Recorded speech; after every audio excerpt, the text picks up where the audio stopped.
planeta em febre, a batalha pela termorregulação da vida. Você já percebeu como o clima tem mudado nos últimos anos? Ondas de calor mais fortes, secas mais longas, chuvas que parecem não ter fim. Essas mudanças não são coincidência, elas têm uma causa. Grande parte do calor extra que sentimos hoje é consequência direta da ação humana, principalmente da queima de combustíveis fósseis, como carvão, petróleo e gás natural, que usamos para gerar energia, mover carros e alimentar indústrias. Essas atividades liberam gases como dióxido de carbono na atmosfera, e esses gases funcionam como um cobertor ao redor do planeta. Eles prendem o calor que deveria escapar para o espaço. O resultado? A Terra está esquentando, e rápido. Com o aumento da temperatura, as geleiras e calotas polares estão derretendo, e o nível do mar está subindo. Cidades costeiras inteiras correm o risco de desaparecer nas próximas décadas. A ciência vem dando alerta há anos. Se não reduzirmos urgentemente a emissão desses gases, as mudanças climáticas podem causar danos irreversíveis, tanto à natureza quanto à nossa sociedade. Ainda dá tempo de agir, mas as decisões precisam ser tomadas agora. Porque o planeta já está falando. E a pergunta é, será que estamos ouvindo? Nos últimos 150 anos, a Terra aqueceu mais de 1 grau Celsius. Parece pouco? Para a vida, é um salto de temperatura equivalente a uma crise. Com um aquecimento de 2,5 graus Celsius, até 30% das espécies conhecidas podem ser extintas. 2024 foi o ano mais quente já registrado. E ainda não chegamos ao limite. Estamos entrando em uma nova era térmica. Uma era onde sobreviver depende da capacidade de se adaptar ao calor. Mas afinal, o que acontece com o nosso corpo quando ele é submetido a temperaturas extremas, além dos seus limites naturais? A verdade é que o corpo humano é uma máquina extraordinária.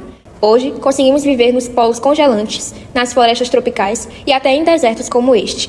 E isso só é possível graças a uma combinação poderosa de biologia, tecnologia e cultura. Mas por trás de tudo isso, há um mecanismo essencial que torna nossa existência possível. É ela, a homeostase. Esse nome pode parecer complicado, mas a ideia é simples. Homeostase é a habilidade do corpo de manter o seu mundo interno em equilíbrio, mesmo quando o ambiente lá fora muda drasticamente. É como se o corpo fosse um gestor incansável, mantendo cada sistema, do coração ao cérebro, funcionando dentro dos parâmetros ideais. Se você está saudável agora, sua temperatura provavelmente está perto dos 36,5 graus Celsius. E mesmo que o ambiente à sua volta esteja um pouco mais frio ou muito mais quente, o seu corpo tem recursos para manter essa medida. Essa habilidade vital é chamada de termorregulação, um sistema de controle de temperatura finamente ajustado, que garante que você continue funcionando, mesmo sob o sol inclemente do deserto. Mas imagina que o mundo ao seu redor virou uma sauna. Eu sei, parece estranho, mas confia, vem comigo nessa. Numa situação assim, a temperatura do ambiente poderia chegar facilmente aos 35 graus. E convenhamos, é bem desconfortável. O seu corpo, então, começa a reagir, e uma das primeiras respostas é o suor. Sim, suar é meio chato, mas é um mecanismo vital. Quando o suor evapora da pele, ele leva calor embora e ajuda a manter sua temperatura ideal. Agora, se você continua suando sem parar, o corpo começa a te avisar. Vai bater aquela sede, e não é à toa. Seu organismo quer repor a água que está perdendo. Mas e se você continuar exposto ao calor por muito tempo? Quando a temperatura do corpo começa a chegar perto dos 40 graus, aí complica. A transpiração excessiva pode causar desidratação, e manter a temperatura corporal estável fica cada vez mais difícil. É aí que aparecem os sintomas do superaquecimento: tontura, fraqueza, batimentos acelerados. Esse é um momento de alerta. Nosso corpo corre sérios riscos. Altas temperaturas podem bagunçar o equilíbrio da nossa termorregulação. Com muito calor e suor, a gente perde também sais minerais importantes, como sódio e potássio. E a falta desses sais podem causar câimbras dolorosas. Afinal, eles são essenciais para o funcionamento dos músculos. Mas a situação mais grave de todas tem nome: insolação. Essa condição acontece quando o corpo não consegue mais se resfriar sozinho. A pessoa pode ter confusão mental, náuseas, vômitos e, se não for tratada, pode até perder a vida. E o mais curioso? Tudo isso depende do funcionamento de uma parte minúscula do cérebro, o hipotálamo. Ele é como o nosso termostato interno, controla a temperatura do corpo, avisando quando precisa esfriar ou esquentar. No meio de toda essa conversa sobre como o corpo lida com o calor e o frio, tem um órgão pequeno, mas extremamente poderoso, que comanda boa parte do show: a hipófise. A hipófise é uma pequena glândula localizada na base do nosso cérebro e ela vai ter uma função muito importante no nosso corpo, atuando como uma central de controle hormonal. E ela vai regular diversas atividades, como a nossa temperatura corporal. Quando o nosso corpo está exposto ao frio, a parte anterior da hipófise libera o TSH, o hormônio estimulante da tireoide. Esse hormônio vai até a nossa glândula tireoide, localizada na região anterior do nosso pescoço, estimulando a produção de hormônios T3 e T4. Esses dois hormônios agem aumentando o metabolismo interno do nosso corpo, produzindo mais calor a fim de manter uma temperatura mais estável. Outro hormônio muito importante liberado pela hipófise anterior é o ACTH. Ele estimula nossas glândulas adrenais, que ficam acima dos nossos rins, a produzirem cortisol, o famoso hormônio do estresse. O cortisol, entre muitas funções, ajuda o organismo a se adaptar ao frio, melhorando o nosso uso de energia e contribuindo para a maior produção de calor. Em situações de calor extremo, quem entra em ação é a hipófise posterior, liberando o ADH, o hormônio antidiurético. Esse hormônio é produzido pelo hipotálamo, na base do nosso cérebro, mas secretado pela hipófise. E ela age nos rins, aumentando a reabsorção de água e redução de perda de líquidos pela urina, evitando a desidratação, principalmente quando nós estamos suando muito. Através desses hormônios, a hipófise pode atuar de forma coordenada, mantendo a nossa homeostase corporal, essencial para a nossa sobrevivência. De acordo com os cientistas do Painel Intergovernamental para as Alterações Climáticas, mais conhecido pelo acrônimo IPCC, o futuro da temperatura global depende de nossas escolhas. No cenário mais otimista, o planeta aquece até 1,8 graus Celsius, no mais extremo, até 5,7 graus.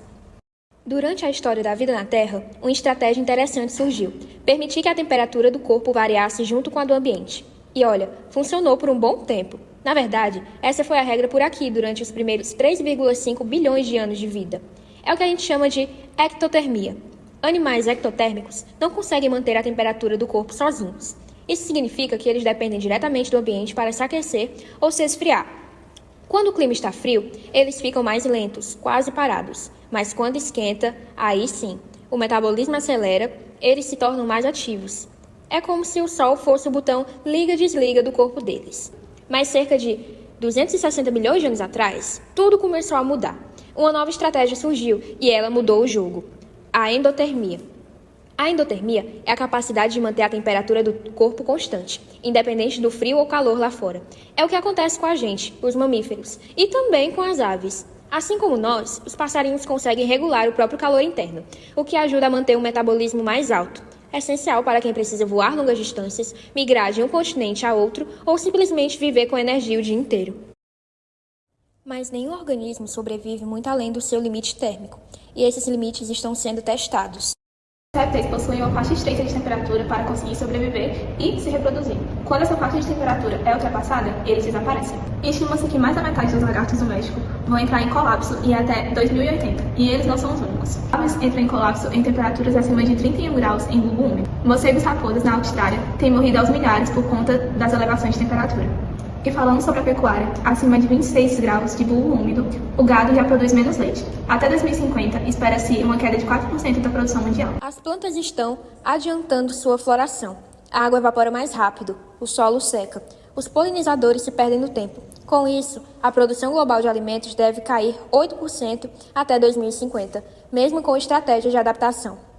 O aquecimento global está alterando os padrões de crescimento das plantas. Algumas espécies tentam se adaptar, outras simplesmente não conseguem acompanhar o ritmo das mudanças e correm o risco de desaparecer. Se não agirmos rapidamente, podemos ver uma redução de até 30% na produtividade agrícola em algumas regiões até 2050. E isso teria um impacto devastador na segurança alimentar global. Essa não é só uma questão ambiental, é uma crise alimentar anunciada. E a solução começa com a ação de agora.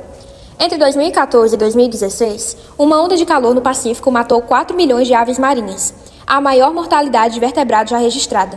Na Europa, por exemplo, o verão virou um verdadeiro forno. E não é só por lá. Na China e nos Estados Unidos, os termômetros passaram dos 50 graus Celsius. Sim, 50. Um calor quase impensável.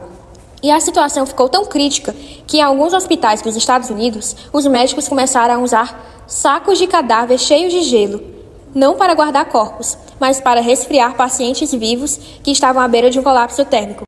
Estamos em um ponto crítico.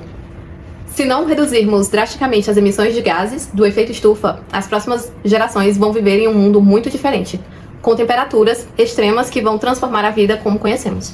Não estamos falando de um tempo muito distante, estamos falando de décadas, talvez até anos. E com isso, pode acarretar em menos comida, aumento da temperatura, mais doenças. Esses fenômenos sempre existiram na natureza, mas tem algo diferente acontecendo agora.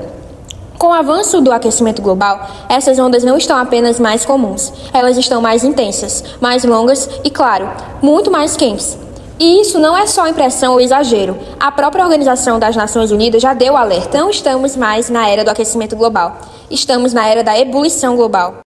Mas há esperança. Reduzir emissões pode manter o aquecimento abaixo de 2 graus. Alguns lugares do mundo já estão tentando reagir. Cidades como Paris, Los Angeles e tantas outras estão buscando soluções criativas para amenizar o calor escaldante. Estão plantando árvores que oferecem mais sombra. Ruas estão sendo pintadas de branco para refletir a luz do sol em vez de absorvê-la. Na agricultura, geneticistas trabalham duro desenvolvendo novas variedades de milho, trigo e soja, mais resistentes ao calor. O uso do ar-condicionado está ficando mais acessível e mais comum em muitos lugares. E as autoridades de saúde pública têm melhorado suas campanhas de orientação para proteger as pessoas durante as ondas de calor. Até as empresas de vestuário estão se inovando, criando tecidos tecnológicos que refletem o sol e dissipam o calor mais rápido. Tudo isso é positivo, sem dúvida, mas até mesmo para quem tem mais recursos, existe um limite para a adaptação ao calor extremo. Acreditar que 8 bilhões de pessoas vão sobreviver e prosperar num único planeta cada vez mais quente, apenas com sombra e ar-condicionado, é uma visão equivocada do que está por vir. A essa altura, não há mais tempo para questionar o aquecimento global. O mundo que a gente conhecia está mudando e talvez nunca mais volte a ser o mesmo. É hora de agir. É hora de fazer muito mais. Precisamos de medidas urgentes, sérias e bem estruturadas. Reduzir as emissões de gases do efeito estufa é fundamental. Isso significa investir em energias renováveis, melhorar a eficiência energética e diminuir a nossa dependência de combustíveis fósseis. A educação ambiental também precisa estar no centro de tudo isso. As escolas devem ensinar desde cedo a importância de preservar o planeta e de usar os recursos naturais com consciência, porque o futuro das próximas gerações depende das escolhas que isso mesmo, vocês que estão assistindo, fazem agora.